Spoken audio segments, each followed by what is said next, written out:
மீராபானு ஒரு கற்பு கரசிங்கிறத 2026 அப்புறம் எலெக்ஷனுக்கு அப்புறம் 6 மாசத்துக்குள்ள சிலையை நிறுவி பட்டேல் சிலை பாத்தீங்களா, அதை விட பெரிய சிலையை நிறுவுவோம்.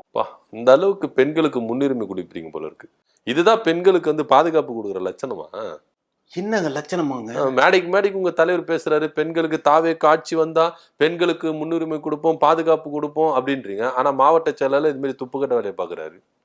எங்க பெண்கள் பாதுகாப்பு எப்படி இருக்கு பாத்தீங்கல்ல? பார்த்தேன் எப்படி இருக்கு பெண்களோட பாதுகாப்பு நிலை எப்படி இருக்குது? இது மாதிரி தான் ஒவ்வொருத்தரையும் நீங்க ஒரு வீட்டு பெண்ணுக்கும் ஒரு குடும்பத்துல போய் அமைச்சு பாதுகாப்பா வைப்பீங்க போல இருக்கு. ஆட்சிக்கு வந்துட்ட பிறகு ஒவ்வொரு தாவேக்காரனும் ஒரு குடும்பத்துல வந்து உள்ள போயிட்டு கும்மி அடிக்கணும்.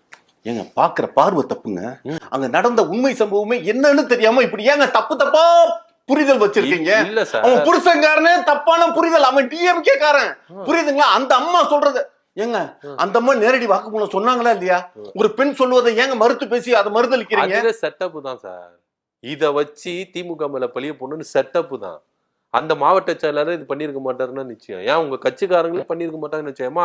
நீ கையங்களும் மாட்டிக்கிட்ட, என் மாவட்ட செயலாளர் போட்டு குடுத்துறாத, திமுக குற்றம் சுமத்துன்னு சொல்லிட்டு அந்த அம்மா பச்சையா தெரிஞ்சது அந்த அம்மா பேசும்போது நடிப்புன்னு. உங்க ஆளு நடிக்கல. கரூர் மாவட்டத்தை ஈனத்தனமான குழப்பம் இல்ல, ஒரு ஈனத்தனமான இதா இல்ல. விஜய் கட்சி சொல்றீங்களா? அறிவு இல்லாதவன் இருக்கிற செயல்பாடு, எடுக்கிற நடவடிக்கை செயல்பாடுங்க அதெல்லாம். தாவேக்கால இருக்கிற அறிவு கேட்டவங்களா? தாவேக்காவிலையா? இல்ல அறிவு கேட்ட ஜன நீங்களா தாவேக்காரங்களா? தாவேக்காவில இருக்கிறவங்க ஒவ்வொருத்தனும் அறிவாளிகள். புரியுதுங்களா? உங்களை மாதிரி பார்த்து பேசுங்க. உங்களை மாதிரி புரியல என்ன? இல்ல அறிவாளி நீங்களா? அதான் உங்களை மாதிரியா உங்க தலைவர் மாதிரின்னு கேட்டேன். இல்ல பார்த்தா எப்படி தெரியுதுங்க? புரியல. எங்களை மாதிரியானா அது கேள்விக்குள்ளார என்ன கொஸ்டின் வைக்கிறீங்க?